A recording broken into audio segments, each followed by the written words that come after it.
ಸ್ವಲ್ಪ ಭಯ ಆಗ್ತಾ ಇರೋದು ಯಾರಿಗೆ ಇವಾಗ? ಲಕ್ಷ್ಮಿಗೆ ಲೈಟ್ ಆಗಿ ಭಯ ಆಗ್ತಾ ಉಂಟು. ಬರುವ ಅರ್ಜೆಂಟಲ್ಲಿ ಫ್ಯೂಲ್ ಹಾಕ್ಲಿಲ್ಲ.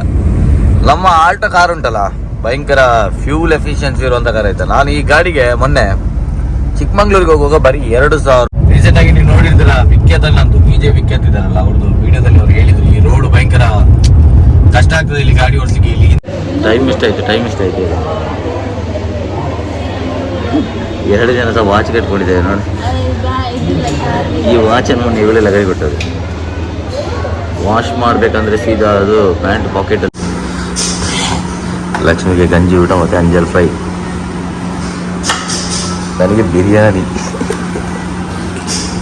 ಅವಳಿಗೆ ಭಯ ಸಾಕ್ತಾ ಉಂಟು. ಅದ್ರ ಜೊತೆ ಬಿರಿಯಾನಿ ತಿನ್ಬೇಕು ಅಂತ ಅನಿಸ್ತಾ ಉಂಟು, ಅದ್ರ ಜೊತೆ ಗಂಜಿ ಊಟ ಮಾಡಬೇಕು ಅಂತ ಅನಿಸ್ತಾ ಉಂಟು. ಇದಕ್ಕೆ ಲಕ್ಷ್ಮಿನ ಅಡ್ಮಿಷನ್ ಮಾಡಿ ಬಂದೆ. ಅವಳನ್ನ ಒಳಗೆ ಕರ್ಕೊಂಡು ಹೋದ್ರೆ ಇನ್ನು ನಮಗೆ ನೋಡ್ಲಿಕ್ಕೆ ಆಗೋದಿಲ್ಲ ಹೊರಗಡೆಯಿಂದ ಯಾರಿಗೆ ಸಹ.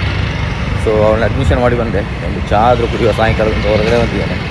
ಇವಾಗ 2 ಮಿನಿಟ್ಸ್ ಬ್ಯಾಕ್ ಉಂಟಲ್ಲ, ಒಂದು ಮಗು ಡೆಲಿವರಿ ಆಯ್ತು. ನಾನು ಇಲ್ಲಿ ಹಾಕ್ತೇನೆ ವೀಡಿಯೋ ನೋಡಿ. ಅಂದರೆ ನಮಗಿಂತ ಒಂದು 1 ಅವರ್ ಮುಂಚೆ ಬಂದವರು ಅವರು. ಸೊ ನಾನು ಕೂಡ ವೆಯ್ಟ್ ಮಾಡ್ತಾಯಿದ್ದೇನೆ. ಒಂಥರ ಎಕ್ಸೈಟ್ಮೆಂಟ್, ಭಯಂಕರ ಭಯ. ನಂದು ಲೈಫಲ್ಲಿ ನನಗೆ ಇಷ್ಟೊಂದು ಸ್ಟ್ರೆಸ್ ಅಂತೇಳಿ ಯಾವತ್ತೂ ಆಗಿಲ್ಲ. ಆಯಿತು ಅಂದರೆ ಹೆಲೋ ಫ್ರೆಂಡ್ಸ್, ಸ್ವಾಗತ ಮತ್ತೊಂದು ಹೊಸ ವ್ಲಾಗಿಗೆ. ಇವತ್ತಿನ ವ್ಲಾಗ್ ಏನಪ್ಪ ಅಂತ ಹೇಳಿದ್ರೆ, ನಾವು ಮತ್ತೊಂದು ಸರಿ ಪುತ್ರಿಗೆ ಹೋಗ್ತಿದ್ವಿ. ಅದನ್ನೇ ವಾದ್ಯ ಊದುದಿಲ್ಲ ನಾನು, ನನಗೆ ಹೇಳಿ ಬೋರ್ ಆಯಿತು. ಲಕ್ಷ್ಮೀ ಸಹ ರೆಡಿ ಆಗಿದ್ದಾಳೆ. ಬಟ್ ಏನಾದರೂ ಒಂದು ಸ್ಪೆಷಲ್ ಆಗಿ ಮಾಡುವ, ಇವತ್ತೊಂದು ಒಳ್ಳೆ ಊಟ ಮಾಡುವ, ಒಂದು ಒಳ್ಳೆ. ಹಾಂ, ಮತ್ತೆ ಬರೀ ತಿನ್ನೋದೇ 3 ಹೊತ್ತಾದರೆ ಮನುಷ್ಯ ಬದುಕೋದೇ ತಿನ್ಲಿಕ್ಕೋಸ್ಕರ. ಸೊ ಅದಕ್ಕೋಸ್ಕರ ಹೇಳ್ತಿದ್ದೇನೆ, ಹೋಗುವ ಪುತ್ತೂರಿಗೆ. ಬೇರೆ ಏನಾದರೂ ಡಿಫ್ರೆಂಟಾಗಿ ವ್ಲಾಗ್ ಮಾಡುವ. ಇವತ್ತು ನನ್ನ ಕಾರ್ನ ಬಗ್ಗೆ ಮಾತಾಡುವ. ಆಮೇಲೆ ಇಲ್ಲಿ ನೋಡಿ, ಫುಲ್ಲು ಸೆಟಪ್ ರೆಡಿಯಾಗಿದೆ. ಎಲ್ಲಿಯಾದರೂ ಡಾಕ್ಟರ್ ನಿಲ್ಲಿಕ್ಕೆ ಹೇಳಿದ್ರಿ ಅಂತೇಳಿ ಅದಕ್ಕೆ ಸಹ ರೆಡಿಯಾಗಿದ್ದಾಳೆ. ಫೈಲ್ ಗೀಲೆಲ್ಲ ರೆಡಿ ಲಕ್ಷ್ಮಿ ಅದು. ಸೊ ಹಾಸ್ಪಿಟ್ಲಿಗೆ ಹೋಗ್ತಿದ್ದೇವೆ ಬೇಸಿಕ್ಲಿ. ಇವತ್ತೊಂದು ಲಾಸ್ಟ್ ಸ್ಕ್ಯಾನಿಂಗ್ ಕರೆದಿದ್ದಾರೆ ನಮ್ಮನ್ನು. ಸೊ ಇವತ್ತಿನ ಈ ಸ್ಕ್ಯಾನಿಂಗ್ ಮುಗಿದ ನಂತರ ಎಂತ ಅಂತ ಕರೆಕ್ಟಾಗಿ ಡಿಸೈಡ್ ಆಗ್ತದೆ. ಇವತ್ತು ನಿಲ್ಲಿಕ್ಕೆ ಉಂಟಾ, ಇಲ್ಲದ್ರೆ ವಾಪಸ್ ಕಳಿಸ್ತಾರಾ. ನಮಗೆ ಆ್ಯಕ್ಚುಲಾಗಿ ಡೇಟ್ ಕೊಟ್ಟದ್ದು 19th, ಇವತ್ತು 10 ತಾರೀಕು. ಸೊ ನೋಡುವ, ಇನ್ನೊಂದು 10 ದಿನ ಟೈಮ್ ಉಂಟು. ಮೋಸ್ಟ್ಲಿ ಇವತ್ತು ಮತ್ತೆ ರಿಟರ್ನ್ ಬರಲಿಕ್ಕೆ ಹೇಳ್ತಾರೆ. ಲಾಸ್ಟ್ ಟೈಮ್ ಬಂದಾಗಲೂ ನಮಗೆ ಅದನ್ನೇ ಹೇಳಿದರು, ಇವತ್ತು ನಿಲ್ಲಿಕ್ಕೆ ಬರ್ಬೋದು ಅಂತ ಹೇಳಿದರು. ಬಟ್ ನಾವು ಹೋಗಿದ್ದು ಸುಮ್ಮನೆ ಈ ಬಟ್ಟೆ ಗಿಟ್ಟೆಲ್ಲ ಹಿಡ್ಕೊಂಡದ್ದು ಮತ್ತೆ ರಿಟರ್ನ್ ತೊಗೊಂಬಂದದ್ದು. ಇವತ್ತು ಅದೇ ಪರಿಸ್ಥಿತಿಯಿಂದ ನನ್ನ ಮನಸ್ಸು ಹೇಳ್ತುಂಟು. ಸೊ ಶುರು ಮಾಡೋಣ ವೀಡಿಯೋ. ಯಾರೆಲ್ಲ ನನ್ನ ಚಾನಲನ್ನು ಫಸ್ಟ್ ಟೈಮ್ ನೋಡ್ತಿದ್ರು ಒಂದು ಸಬ್ಸ್ಕ್ರೈಬ್ ಮಾಡ್ಕೊಳ್ಳಿ. ಈ ಥರ ಫೇಸ್ಬುಕ್ಕಲ್ಲಿ ನೋಡೋದು ಫಾಲೋ ಮಾಡ್ಕೊಳ್ಳಿ. ಕ್ಲಾಪ್ಸ್ ಹೊಡಿರಿ, ಸುಮ್ಮನೆ ಕೂತಿರಲ್ಲ. ಈ ಫೋಟೋ, ಈ ಪರ್ಟಿಕ್ಯುಲರ್ ಫೋಟೋ ಉಂಟಲ್ಲ, ನನಗೆ ಭಯಂಕರ ಇಷ್ಟ ಆಯಿತಾ. ಯಾಕೆಂದರೆ ಈ ಫೋಟೋ ನಾನು ಲಕ್ಷ್ಮಿಯನ್ನು ಫಸ್ಟ್ ನೋಡ್ಲಿಕ್ಕೆ ಹೋದಾಗ ತೆಗೆದಂಥ ಫೋಟೋ. ಅದು ಬಿಟ್ಟರೆ ನಾನೆಲ್ಲ ಫೋಟೋಸ್ ನೋಡಿ ಇಲ್ಲಿ ನಂದು ಇದೊಂದು ಬಿಟ್ಟು, ಇದು ಯಾರು ಗಿಫ್ಟ್ ಕೊಟ್ಟು ಇದೊಂದು ಬಿಟ್ಟು ಬೇರೆಲ್ಲ ಫೋಟೋಸ ನಮ್ಮ ಮದುವೆ ದಿನದೇ ಹಾಕಿದ್ದೇನೆ. ಯಾಕೆಂದರೆ ಆ ಕಾಸ್ಟ್ಯೂಮು ಭಯಂಕರ ಇಷ್ಟ. ಅಂದರೆ ಇಷ್ಟ ಅಂತ ಹೇಳಿದರೆ ಒಂಥರ ಒಂದು ಒಳ್ಳೆ ಫೀಲ್ ಕೊಡ್ತಿತ್ತು ನನಗೆ ಯಾವತ್ತು. ಅದಕ್ಕೋಸ್ಕರ ನಾನು ಆ ಫೋಟೋಸೇ ಎಲ್ಲ ಕಡೆ ಆಗಿದ್ದು ನೋಡಿ. ಎಲ್ಲ ಮದುವೆ ದಿನದ ಫೋಟೋಸೇ ಇರುತ್ತೆ ನನ್ನ ರೂಮಲ್ಲಿ. ಸುಮಾರು ದಿನ ಆಯ್ತಲ್ಲ ರೂಮ್ ತೋರಿಸೋದೆ. ನೋಡಿ ಇಲ್ಲೇನೋ ನೋಡಿ, ಮ್ಯಾಗ್ ವೀಲ್ ನಮ್ಮ ರಿಡ್ಜಿದು, ಅದನ್ನು ಹಾಕಿಲ್ಲ ಅದಕ್ಕೆ. ಅದರಲ್ಲಿ ಈಗ ನಾರ್ಮಲ್ ವೀಲೇ ಉಂಟು. ಯಾವತ್ತಾರು ಸ್ವಲ್ಪ ಟೈರ್ ಚೇಂಜ್ ಮಾಡುವಾಗ ಆ ಮ್ಯಾಗ್ ವೀಲಲ್ಲಿ ಹಾಕೋದು. ಮತ್ತು ಇಲ್ಲೆಲ್ಲ ಉಂಟು. ಇದೆಲ್ಲ ನಮ್ಮದು ಮೊನ್ನೆ ಬೇಬಿ ಶವರ್ದು ಬಲೂನ್ಸು ಅದು ಇದೆಲ್ಲ ಇಟ್ಟಿದ್ದಾರೆ ಅಲ್ಲಿ. AC ಒಂದು ಸರ್ವಿಸ್ ಆಗಬೇಕು ಮಾರೆ. ಫುಲ್ಲು ಒಳಗಡೆ ಧೂಳು ತುಂಬಿ ಹೋಗಿದೆ. ಅದರಲ್ಲೆಲ್ಲ ಬಲೆ ಹಿಡ್ದಿದೆ. ರಾತ್ರಿ ಎಲ್ಲ ಇರುವೆ ಬೀಳ್ತಿರ್ತಾ ಇದರಿಂದ AC ಹಾಕಿದರೆ. ತುಂಬ ದಿನ ಆಗಿ ನೀನು AC ಹಾಕಿದ್ವಿ, ಅದರಿಂದ ಇರುವೆ ಎಲ್ಲ ಬೀಳ್ತಿತ್ತು. ಸೊ ಬನ್ನಿ ಹೋಗು ಪುತ್ತೂರಿಗೆ, ಲೆಟ್ಸ್ ಗೋ. ಇವತ್ತೇನಪ್ಪ ಅಂತ ಹೇಳಿದ್ರೆ ಶಾಪ್ ಕ್ಲೋಸ್ ಇವತ್ತು. ಯಾಕೆ ಶಾಪ್ ಕ್ಲೋಸ್ ಮಾಡಿದೆ ಅಂದರೆ, ಅಪ್ಪ ಕೂಡ ಮನೇಲಿದ್ದಾರೆ ಆಯ್ತು ಇವತ್ತು. ಮನೇಲಿರುವ ರೀಸನ್ ಮೇನ್ ಎಂತ ಅಂತ ಹೇಳಿದ್ರೆ, ಇವತ್ತು ಅಡಿಕೆ ತೆಗೆದು ನಮ್ಮ ಮನೆಯಲ್ಲಿ ಅಷ್ಟೊತ್ತು ಅಡಿಕೆ ತೆಗೆಯುವ ಅಂತ ಹೇಳಿದ್ದಾನೆ ಇವತ್ತು. ಸೊ ನಾವು ಸಹ ಮಧ್ಯಾಹ್ನ ನಂತರ ಬಂದು ಸ್ವಲ್ಪ ಅಡಿಕೆ ತೆಗೆಯೋದಕ್ಕೆ ಸ್ವಲ್ಪ ನಾವು ಸಹ ಹೆಲ್ಪ್ ಮಾಡಿ. ತೆಗಿಲಿಕ್ಕೆ ನಾವೇನಿಲ್ಲ, ಬಟ್ ಹೆಕ್ಬೇಕಷ್ಟೇ. ತುಂಬ ತೋಟದಲ್ಲಿ ಅಡಿಕೆ ಆದರೆ ಮತ್ತೆ ಅದನ್ನು ಹೆಕ್ಲಿಕ್ಕೆ ಅಷ್ಟಾಗ್ತದೆ ಒಂದೇ ಸರ್ತಿ. ಆದರೆ ಎಲ್ಲಿಯಾರು ಮಳೆ ಬಂತಂದರೆ ಅದು ಬೊಳ್ಳಕ್ಕೆ ಹೋಗೋ ಸಾಧ್ಯತೆ ಉಂಟು. ಸೊ ಅದಕ್ಕೋಸ್ಕರ ನೋಡಿ ಇಲ್ಲಿ ಅಂಗಲೆಲ್ಲ ಕ್ಲೀನ್ ಮಾಡಿಟ್ಟಿದ್ದಾನೆ ಅಶ್ವತ್ ನಿನ್ನೆ. ಇದನ್ನು ಮಿಷನ್ ಹಿಡಿದೆ ಅಷ್ಟೇ, ಭಾರಿ ದೊಡ್ಡ ಕೆಲಸ ಏನಿಲ್ಲ. ಅಲ್ಲಿ ತನಕ ಆಗಿದೆ, ಇನ್ನು ಸ್ವಲ್ಪ ಹಿಡಬೇಕಿತ್ತು ಆ್ಯಕ್ಚುಲಿ. ಮತ್ತೆ ಲಾಸ್ಟಿಗೆ ಹುಡುಗನಿಗೆ ಉದರ್ಸನ ಸ್ಟಾರ್ಟ್ ಆಯಿತು.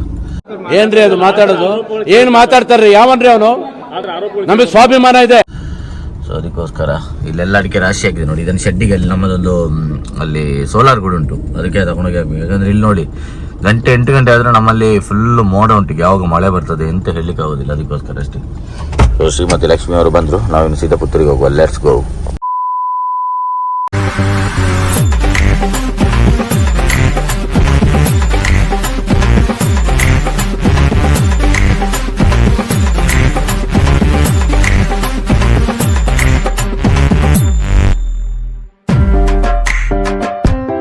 ಭಯ ಆಗ್ತಾ ಇರೋದು ಯಾರಿಗೆ ಇವಾಗ?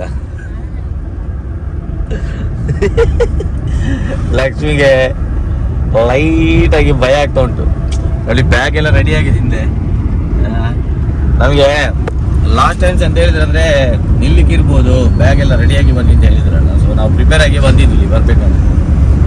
ಲಾಸ್ಟ್ ಮೂಮೆಂಟಲ್ಲಿ ಎಂತ ಆಗಿದೆ ಅಂತ ಹೇಳಿದ್ರೆ, ಬೇಡ ಎಲ್ಲ ನಾರ್ಮಲ್ ಆಗಿ ಉಂಟು, ಇನ್ನೊಂದು ವಾರ ಕಲೀಲಿ, ಮತ್ತೆ ವಾಪಸ್ ಒಂದು 10 ದಿನ ಕಲ್ಲು ಸ್ಕ್ಯಾನಿಂಗ್ ಮಾಡುವಂಥದ್ದು. ಇವತ್ತು 10 ದಿನ ಇವತ್ತು ಬಂತು. ಸೊ ಇವತ್ತು ಸ್ಕ್ಯಾನಿಂಗ್ ಆದ ನಂತರ ಇವತ್ತು ಹೋದಾಗಲೂ ಅದನ್ನೇ ಹೇಳ್ತಾರೆ ಗ್ಯಾರಂಟಿ. ಅವ್ರಿಗೆ ಯಾಕಂದ್ರೆ 19th ಇರೋದು, ಇನ್ನು 10ರಿಂದ 19 9 ದಿನ ಉಂಟು ಇನ್ನು ಸರ್. ಸೊ ಖಂಡಿತ ಹೇಳ್ತಾರೆ ಇನ್ನೊಂದು ವಾರ ಕಲ್ತು ಬನ್ನಿ, ಮತ್ತೆ ಡೈರೆಕ್ಟಾಗಿ ಅಡ್ಮಿಷನ್ ಆಗಿ ಗ್ಯಾರಂಟಿ ಅಂತ ಹೇಳ್ತಾರೆ ಅಂತ ನನ್ನ ಮನಸ್ಸು ಹೇಳ್ತಾ ಉಂಟು. ಬಿಕಾಸ್ ಅದು ಇವರು ಹೇಗಿದ್ದಾರೆ ಅದರ ಮೇಲೆ ಡಿಪೆಂಡ್ ಆಗ್ತದೆ. ನೋಡುವ. ಬರುವ ಅರ್ಜೆಂಟಲ್ಲಿ ಫ್ಯೂಲ್ ಹಾಕ್ಲಿಲ್ಲ. ನಮ್ಮ ಆಲ್ಟೋ ಕಾರ್ ಉಂಟಲ್ಲ, ಭಯಂಕರ ಫ್ಯೂಲ್ ಎಫಿಷಿಯನ್ಸಿ ಇರುವಂಥ ಕಾರ್ ಆಯ್ತಾ. ನಾನು ಈ ಗಾಡಿಗೆ ಮೊನ್ನೆ ಚಿಕ್ಕಮಂಗ್ಳೂರಿಗೆ ಹೋಗುವಾಗ ಬರೀ 2,000 ರೂಪಾಯಿದು ಪೆಟ್ರೋಲ್ ಹಾಕಿದ್ದು. ಚಿಕ್ಕಮಂಗ್ಳೂರಿಗೆ ಹೋಗಿ ಅಲ್ಲಿ ಫುಲ್ಲು ಸುತ್ತಾಡಿ ಎಲ್ಲ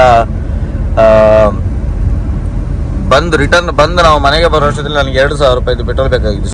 ಲೆಕ್ಕ ಹಾಕಿ ಎಷ್ಟು ಮೈಲೇಜ್ ಬರ್ತದೆ ಅಂತ. ಏನಿಲ್ಲ ಇದ್ರು 22 ಮೈಲೇಜ್ ಬರ್ತದೆ ಆಯ್ತಾ.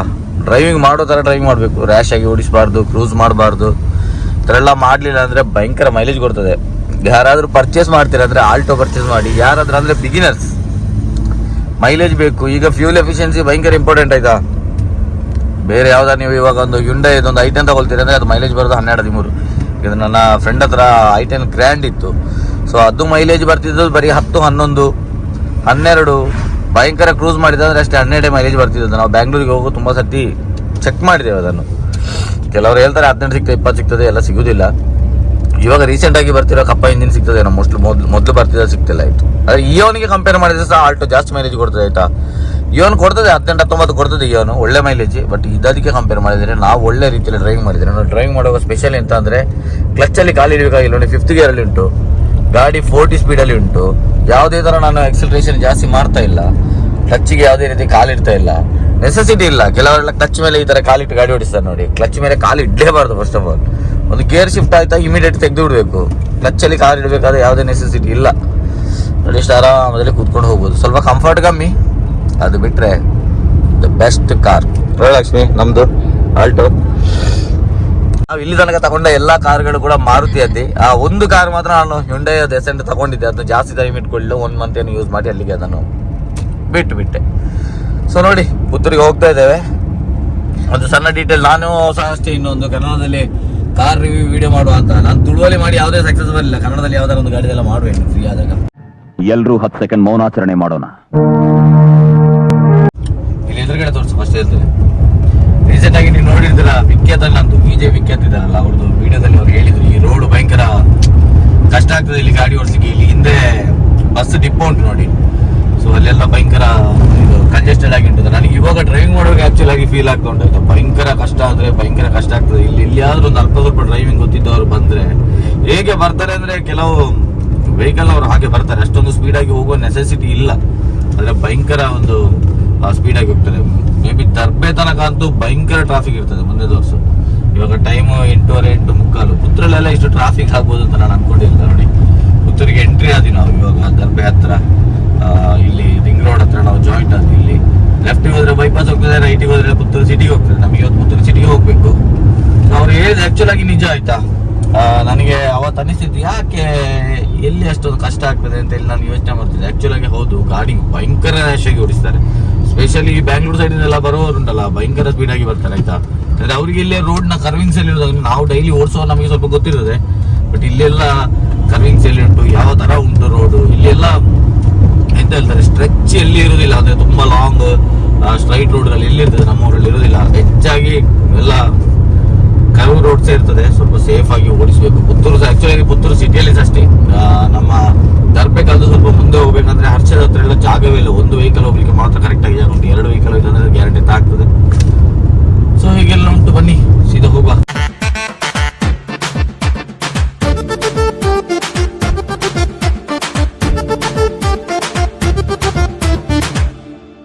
ಇವಾಗ ನೋಡಿ ನಾನು ಹೋಗಿ ಹೆಸರು ಕೊಟ್ಟು ಬಂದೆ ಸ್ಕ್ಯಾನಿಂಗಿಗೆ. ಬಟ್ ನನಗೆ ಎಂತಪ್ಪ ಅಂತ ಹೇಳಿದ್ರೆ, ನಾನು ಲಕ್ಷ್ಮಿನ ಕಾರಲ್ಲಿ ಕೂರಿಸಿ ಹೋಗಿದ್ದೆ. ಬೇಡ ಅಂತ ಅಂದ್ಕೊಂಡೆ, ಲಕ್ಷ್ಮಿ ಬರಬೇಕು ಅಂತ ಏನಿಲ್ಲ. ಸೊ ಇದಕ್ಕೆ ಹೋಗಿ ನಾನು ಅಲ್ಲಿ ಡೈರೆಕ್ಟಾಗಿ ತೋರಿಸಿ ಹೆಸರು ಕೊಟ್ಟು ಬರ್ಬೋದು ಅಂತ. ಬಟ್ ಅಲ್ಲಿ ಹೋದ ನಂತರ ಒಂದು ಟ್ವಿಸ್ಟ್ ಅಂತ ಅಂದರೆ ಪೇಷಂಟ್ ಬರಲೇಬೇಕು ಅಂತ ಹೇಳಿದ್ರು. ಪ್ರೈವೇಟ್ ಹಾಸ್ಪಿಟಲ್ಗಳಲ್ಲಿ ಯಾಕೆ ಈ ಥರ ಅಂತ ನನಗೆ ಗೊತ್ತಿಲ್ಲ. ಆ್ಯಕ್ಚುಲಾಗಿ ನಾವು ಇಲ್ಲಿ ಬರ್ತೇವೆ, ಚಾರ್ಜ್ ಮಾಡ್ತಾರೆ ಅದಕ್ಕೆ ಬೇಕಾದಷ್ಟು.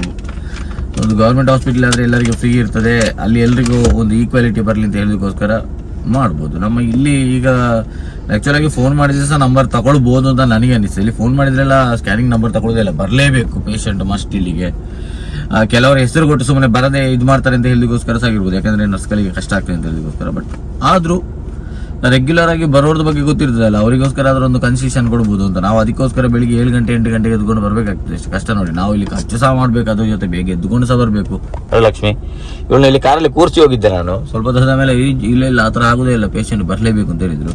ಅವರಿಗೆ ಸುಸ್ತಿರ್ಲಿ ಏನಿರಲಿ ಪೇಷಂಟ್ ಅಲ್ಲಿ ಎದುರು ಇರಲೇಬೇಕು. ಎಲ್ಲ ನೋಡಿ ಕ್ರಾಕ್ಸ್ ಇದೆಲ್ಲ ಕಾಪಿ ಹಾಕಿದ್ದಾರೆ. ಇದನ್ನೇನಾದರೂ ಕ್ರಾಕ್ಸ್ ಕಂಪನಿ ಅವ್ರು ನೋಡಿದ್ರೆ ಎಲ್ಲಿರ್ಬೋದು ಅವರ ಪರಿಸ್ಥಿತಿ. ಇಲ್ಲಿ ತೆಗೆದು ಒಂದು ಲೋಗೋ ಹಾಕಿದ್ರೆ ಆಯ್ತಷ್ಟೇ. ಒಂದು ಕ್ರಾಕ್ಸ್ ಲೋಗೋ ಹಾಕಿದ್ರೆ ಕಂಪ್ಲೀಟ್ ಕ್ರಾಕ್ಸ್ ಅದು ಎಲ್ಲ 100 ರೂಪಾಯಿ ಮಾರೆ. ಇಷ್ಟು ಚಪ್ಪಲುಗಳಲ್ಲಿ ಯಾವುದು ತಗೊಂಡ್ರು ಬರೀ 100 ರೂಪಾಯಿ. ಎಲ್ಲಿ ಗೊತ್ತುಂಟ, ಪುತ್ತೂರಲ್ಲಿ ಹರಿಪ್ರಸಾದ್ ಹೋಟ್ಲು ಉಂಟು ದೇವಸ್ಥಾನದ ಪಕ್ಕದಲ್ಲಿ, ಅದರ ಅಪೋಸಿಟಲ್ಲಿ ಉಂಟು ನೋಡಿ. ಖಾಲಿ 100 ರೂಪಾಯಿ 100 ರೂಪಾಯಿ 100 ರೂಪಾಯಿ. ಇದೆಲ್ಲ 100 ರೂಪಾಯಿದು 3 ದಿನ ಬಾಳಿಕೆ ಬರಲಿಕ್ಕಿಲ್ಲ ಅಂತ ಅನಿಸ್ತದೆ. ಬಟ್ 100 ರೂಪಾಯಿ ಕೊಡ್ಬೋದು, ಏನಿಲ್ಲ. ಇದ್ರು ಏನು ಚಪ್ಪಲಲ್ಲ ಮಾರೆ, ಅದನ್ನು ಮಾಡಲಿಕ್ಕೆ ಪ್ರೊಡಕ್ಷನ್ಗೆ ಬೇಕಲ್ಲ ಸಾಧಾರಣ ದುಡ್ಡು. ನೋಡಿ ಶೂಸ್ ಎಲ್ಲ ಬರೀ 100 ರೂಪಾಯಾ ಗೊತ್ತಿಲ್ಲಪ್ಪ. ಅಲ್ಲಿ ಫಿಕ್ಸೆಡ್ ಪ್ರೈಸ್ ಅಂತ ಹಾಕಿದ್ದಾರೆ, ಎದುರುಗಡೆ 100 ರೂಪಾಯಿದು ಟ್ಯಾಕ್ಸ್ ಹಾಕಿದ್ದಾರೆ. ಸುಮಾರು ಉಂಟು. ಬಟ್ ನಮಗಿವಾಗ ಟೈಮ್ ಇಲ್ಲ, ನಾವು ಸೀದಾ ಹಾಸ್ಪಿಟ್ಲಿಗೆ ಹೋಗಬೇಕು. ನೋಡಿ ನಮ್ಮ ಕಾರಿಲ್ಲಿ ಮುಂದ್ಗಡೆ ನಿಲ್ಲಿಸಿ ಹೋಗಿದ್ದೆ ಮಾರೆ, ಗೊತ್ತೇ ಇಲ್ಲ ನನಗೆ. ಅವಾಗ ಈ ಶಾಪ್ ಕ್ಲೋಸ್ ಇತ್ತು. ಎಷ್ಟು ದೊಡ್ಡದ್ರಲ್ಲಿ ಮಾಡಿದ್ದಾರೆ ನೋಡಿ, ಫುಲ್ಲು ಬಟ್ಟೆಗಳೆಲ್ಲ ಇಲ್ಲೆಲ್ಲ ಉಂಟು ನೋಡಿ. 150 ರೂಪೀಸಿಗೆ ಮಕ್ಕಳ ಬಟ್ಟೆ ಆರಾಮಾರ ಉಂಟು. ಬಂದರೆ ಶಾಪಿಂಗ್ ಮಾಡಿ ಪುತ್ತೂರಲ್ಲಿ ಯಾರಾದರೂ.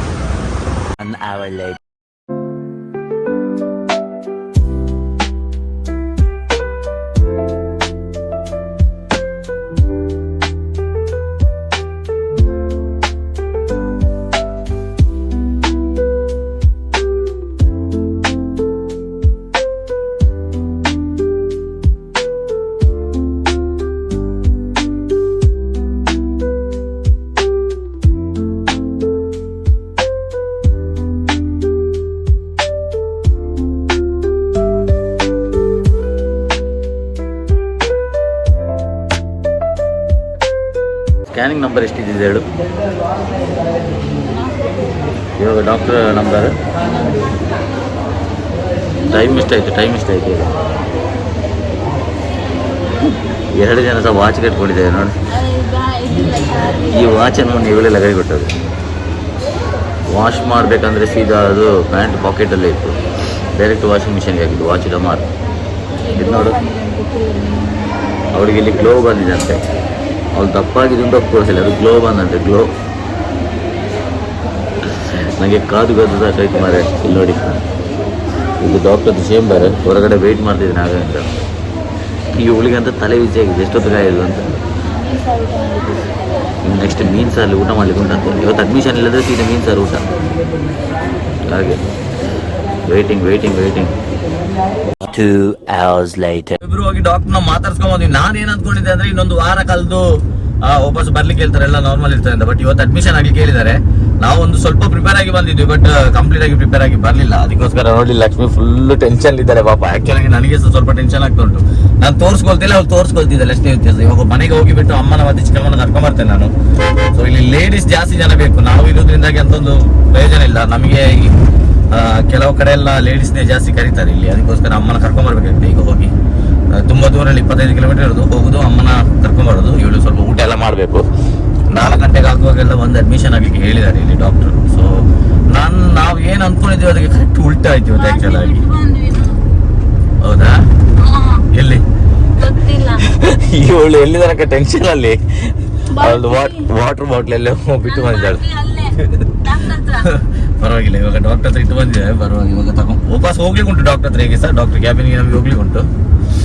ಸೊ ಮತ್ತೆ ನೋಡುವ ಅಂತೇಳಿ. ಸೊ ಮತ್ತೆ ನೋಡಿ ಬೆಳ್ಳಾರಿಗೆ ಹೋಗ್ತಾ ಇದ್ದೀನಿ ಇವಾಗ. ಅಮ್ಮನ ಕರ್ಕೊಂಬರುವ. ಬೆಳ್ಳಾರಿಗೆ ಹೋಗಿಬಿಟ್ಟು ಅಮ್ಮನ ಕರ್ಕೊಂಬಂದ್ಬಿಟ್ಟು ಇವತ್ತೇ ಡೆಲಿವರಿ ಮಾಡ್ತಾರೆ ಅಂತ ಬೇರೆ ಹೇಳಿದ್ದಾರೆ. ಒಂದು ಕಡೆಯಿಂದ ಖುಷಿ, ಒಂದು ಕಡೆಯಿಂದ ಭಯ, ಎರಡು ಸಾಕ್ತಂದು ನನಗೆ. ಲಕ್ಷ್ಮಿ ಹೇಗೆ ಉಂಟು ಫೀಲ್ ಹೇಳು. ಅವಳಿಂತ ಮಾತಾಡ್ತಾನೆ ಇಲ್ಲ, ಭಯಂಕರ. ಅವಳಿಗೆ ಖುಷಿ ಸಾಕ್ತಾ ಉಂಟು, ಅದಕ್ಕಿಂತ ಡಬಲ್ ಜಾಸ್ತಿ ಭಯ ಆಗ್ತಾ ಉಂಟು ಆ್ಯಕ್ಚುಲಾಗಿ ಯಾರಿಗಾದ್ರೂ ಆಗುವಂಥದ್ದೇ. ನಾನು ಸ್ವಲ್ಪ ಅವಳಿಗೆ ಮೋಟಿವೇಟ್ ಮಾಡ್ತಿದ್ದೆ, ಸ್ವಲ್ಪ ಖುಷಿಯಲ್ಲಿ ಇರಲಿ ಅಂತೇಳಿ. ಡಾಕ್ಟರ್ ಕೂಡ ಹೇಳಿದ್ದಾರೆ ಧೈರ್ಯ. ಸೊ ಬನ್ನಿ ಹೋಗಿ ಅಮ್ಮನ ಕರ್ಕೊಂಬರೋಣ ಬೆಳ್ಳಾರಿಗೆ ಹೋಗಿ. ಇಷ್ಟು ಗಾಬರಿ ಇದ್ರು, ಇಷ್ಟು ಟೆನ್ಷನ್ ಇದ್ದಾರೆ. ಅಂಜಲ್ ಪೈ ಇದೀನಿ ತೆರೆದು ಯಾರು ಹೇಳು. ಲಕ್ಷ್ಮಿಗೆ ಗಂಜಿ ಊಟ ಮತ್ತು ಅಂಜಲ್ ಫ್ರೈ,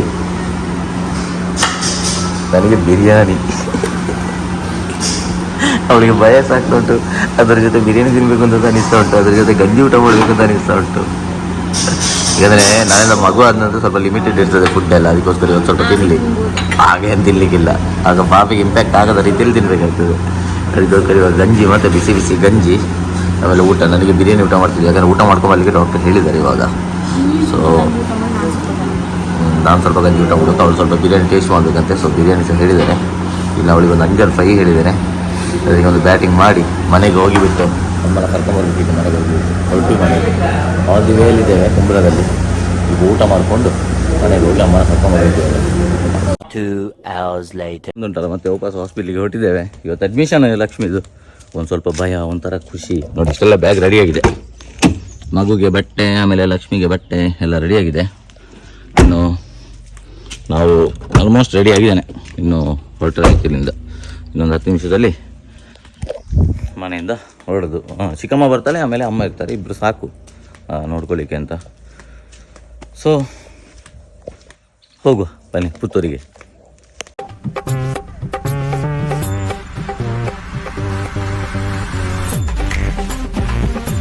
ಜೋಶಲ್ಲಿ ಎಲ್ಲಿ ಹೋಗ್ತಿದ್ದೇವೆ ನಾವು ಇವಾಗ? ಫುಲ್ ಜೋಶಲ್ಲಿ ಹೇಳು, ದೊರಕ್ತಿದ್ದೇವೆ ಅಷ್ಟೇನ ಜೋಶ್? ಓಕೆ, ಇವಾಗ ನಾವು ಹೋಗ್ತಿದ್ದೀವಿ ಲಕ್ಷ್ಮಿನ ಅಡ್ಮಿಷನ್ ಮಾಡಲಿಕ್ಕೆ. ಅದಕ್ಕಿಂತ ಮುಂಚೆ ನಾವು ಫಸ್ಟ್ ದೈವದ ಮನೆ ಉಂಟು ನಮ್ಮಲ್ಲಿ ಕೆಳಗಡೆ. ಸೊ ಅಲ್ಲಿ ಹೋಗಿ ದೈವಗಳಿಗೆ ಕೈ ಮುಗ್ದು ಬರುವಂತ ನಾನು ಮತ್ತೆ ಲಕ್ಷ್ಮಿ ಹೊರಟ್ವಿ. ಸೊ ಅಲ್ಲಿ ಹೋಗಿ ಒಂದು ಕೈ ಮುಗ್ದು ಬಂದು ಅಮ್ಮನ ಮತ್ತೆ ಚಿಕ್ಕಮ್ಮನ ಕರ್ಕೊಂಡು ಸೀದಾ ಹೋಗುವ. ಸೊ ಹೋಗ್ಬೇಕು, ಯಾವಾಗಲೂ ನಮ್ಮ ದೈವಗಳೇ ನಮ್ಮನ್ನು ಕಾಪಾಡೋದಲ್ಲ. ಸೊ ಅದಕ್ಕೋಸ್ಕರ ದೈವಗಳಿಗೆ ಒಂದು ಕೈ ಮುಗ್ದು ಬರುವ ಅಂತ. ಜನ ಭಯಂಕರ ಜನ ಮಾರೆ, ಅಭಿಮಾನಿಗಳು, ಮಾರ ಜನ ಅಭಿಮಾನಿಗಳು. ಗುಮ್ಮೆ ಬಾಯ್ಲೆ, ಇನ್ನೊಂದು ಬಾವಿ ಬರ್ತಾ ಇದೆ ಗುಮ್ಮೆ. ನೋಡಲ್ಲಿ ಒಬ್ರು ಬಂದ್ರೆ ಆ ಕಡೆಯಿಂದ ನೋಡು, ಎಷ್ಟು ಜನ ವಿಶ್ ಮಾಡ್ಲಿಕ್ಕೆ ನಿಂಗೆ. ಸಿಕ್ಕೋಬಿಟ್ಟ ಜನ ಮಾರೆ ವಿಶ್ ಮಾಡ್ಲಿಕ್ಕೆ, ಭಯಂಕರ ಅಭಿಮಾನಿಗಳು. ಅಲ್ಲಿ ಒಬ್ಳು ಗುಮ್ಮಿದ ಅಮ್ಮ ಅಡಗ್ತಿದ್ದಾಳೆ ಮಾತ್ರ, ಅವ್ರಿಗೆ ನಾಚಿಗೆ. ಗುಮ್ಮಟ್ಟಿ ಟಾಟಾ, ಬಾಯ್ ಬಾಯ್ ಬಾಯ್ ಬ್ರೋ. ಮತ್ತೆ ಬಾ ಮೇಲ್ನವರೊಟ್ಟಿಗೆ ಬಾ ಮತ್ತೆ, ಆಯ್ತಾ?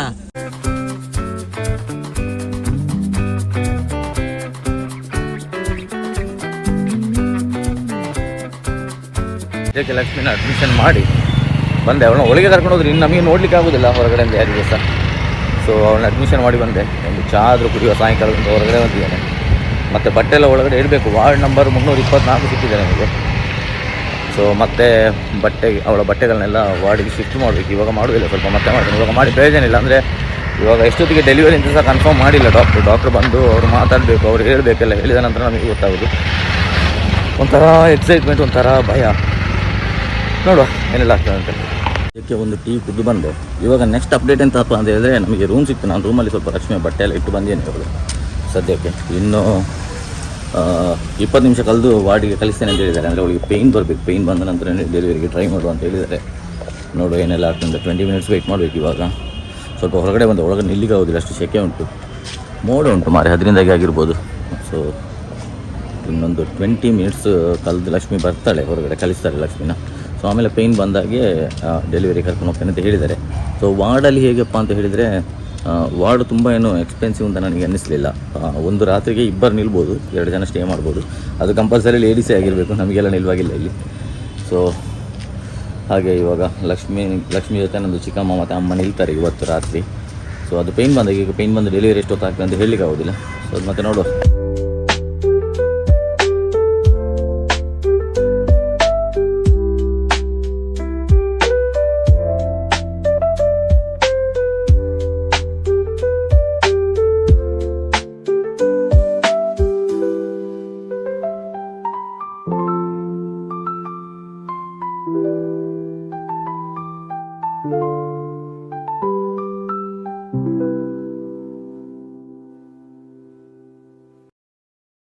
ಇವಾಗ 2 ಮಿನಿಟ್ಸ್ ಬ್ಯಾಕ್ ಉಂಟಲ್ಲ, ಒಂದು ಮಗು ಡೆಲಿವರಿ ಆಯ್ತು. ನಾನು ಇಲ್ಲಿ ಹಾಕ್ತೇನೆ ವೀಡಿಯೋ ನೋಡಿ. ಅಂದರೆ ನಮಗಿಂತ ಒಂದು 1 ಅವರ್ ಮುಂಚೆ ಬಂದವರು ಅವರು. ಸೊ ನಾನು ಕೂಡ ವೆಯ್ಟ್ ಮಾಡ್ತಾಯಿದ್ದೇನೆ. ಒಂಥರ ಎಕ್ಸೈಟ್ಮೆಂಟ್, ಭಯಂಕರ ಭಯ. ನಂದು ಲೈಫಲ್ಲಿ ನನಗೆ ಇಷ್ಟೊಂದು ಸ್ಟ್ರೆಸ್ ಅಂತೇಳಿ ಯಾವತ್ತೂ ಆಗಿಲ್ಲ. ಆಯಿತು ಅಂದರೆ ಒಂಥರ ಅದನ್ನು ಹೇಗೆ ಎಕ್ಸ್ಪ್ಲೇನ್ ಮಾಡೋದು ಅಂತಲೇ ಗೊತ್ತಾಗ್ತಿಲ್ಲ. ನೋಡೋಣ, ಇನ್ನೊಂದು ಅರ್ಧ ಗಂಟೆ ವೆಯ್ಟ್ ಮಾಡಲಿಕ್ಕೆ ಹೇಳಿದ್ದಾರೆ ಡಾಕ್ಟ್ರು. ವೆಯ್ಟ್ ಮಾಡ್ತಿದ್ದೇನೆ. ಇವಾಗ ಟೈಮು ಆಲ್ಮೋಸ್ಟ್ ಆಯಿತು, 11:15, 11:30 ಆಗ್ತಾ ಬಂತು. ಸುಮಾರು 11:50, 12 ಗಂಟೆ ಆಗುವಾಗ ಶ್ರುತಿ ಮೇಡಮ್ ನನ್ನ ಮಗುವನ್ನು ತಂದು ನನ್ನ ಕೈಗೆ ಕೊಟ್ಟರು. ಅಂದರೆ ನನ್ನ ಕೈಗೆ ಅಂದರೆ ನನ್ನ ಚಿಕ್ಕಮ್ಮ ತಗೊಂಡ್ರು ಮಗುನ. ಅದಾದಮೇಲೆ ನಾನು ರೂಮಿಗೆ ಹೋಗಿ ಲಕ್ಷ್ಮಿನೆಲ್ಲ ಸ್ವಲ್ಪ ಹೊತ್ತಾದಮೇಲೆ ಶಿಫ್ಟ್ ಮಾಡಿದ್ರು. ಅದನ್ನೆಲ್ಲ ನೆಕ್ಸ್ಟ್ ವೀಡಿಯೋದಲ್ಲಿ ನೋಡುವ. ಈ ವಿಡಿಯೋದಲ್ಲಿ ಸದ್ಯಕ್ಕೆ ಇಷ್ಟೇ. ಇದೊಂದು ಸ್ವಲ್ಪ ಸಸ್ಪೆನ್ಸ್ ಆಗಿರಲಿ, ಯಾವ ಮಗು, ಗಂಡು ಮಗುನ ಹೆಣ್ಣು ಮಗುನ, ಸಿಗೋಣ ಮುಂದಿನ ವೀಡಿಯೋದಲ್ಲಿ. ಸ್ವಲ್ಪ ವೆಯ್ಟ್ ಮಾಡಿ.